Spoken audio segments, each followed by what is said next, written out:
বুন্ডি, এই ছেলেটা কে হয় তোমার?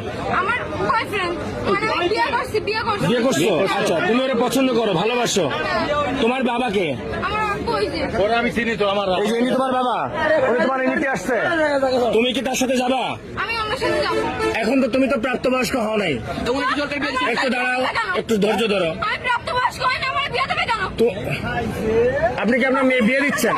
আমি বিয়ে দেওয়ার জন্য আমি ছেলেও আছে, বিয়ে না করবে থাকবে আমার বাড়িতে।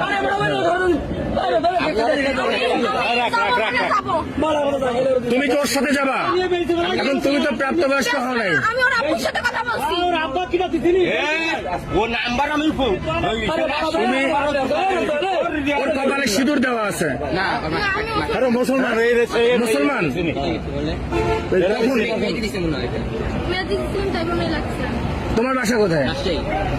তোমরা নিতে আসছো? এরা যদি এখন তোমার মায়েরা পুলিশে দেয় কি করবা? তুমি এত সাহস নিয়ে কিভাবে আসলে রাজশাহী থেকে এখানে? মেয়ে ফোন করেছে এই জন্য এসে। আমি বলছি বলেই তো আসছি। তুমি সাহস দিয়ে আনছো, এখন কি তুমি ওর সাথে যাবা? হ্যাঁ, যাবো। আর ও যদি তোমার একটা বিপদে ফেলে তাহলে কি হবে? কি করে বিপদে ফেলবে? মনে করো যে একটা বিপদে ফেললো, ও তোমার একটা বিপদে ফেললো। আমার আব্বু বলছে আমি যদি চলে যাইতে চাই আমাকে চলে যাইতে বলছে। তুমি আর গায়ে হাত দেবো না,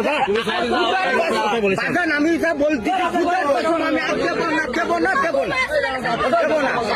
আমি যাবো না।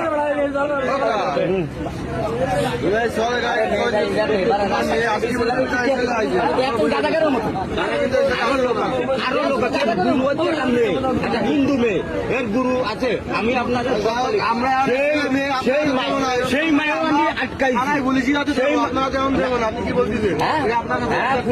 না না, প্রশাসনের বাইরে দেওয়া যাবে না। তোমরা একটু এদিকে আসো, আমার সাথে আসো। তোমরা একটু এদিকে আসো, এদিকে আসো। হ্যাঁ ভাই, এটা আমার একটু এদিকে আসো আমার সাথে। কেউ গায়ে হাত দেবে না, কিছু পাচ্ছি না। কেউ গায়ে হাত দেবে না, আমি তোমাকে বললাম। এদিকে আসো, আমার সাথে আসো। এদিকে আসো, এদিকে আসো।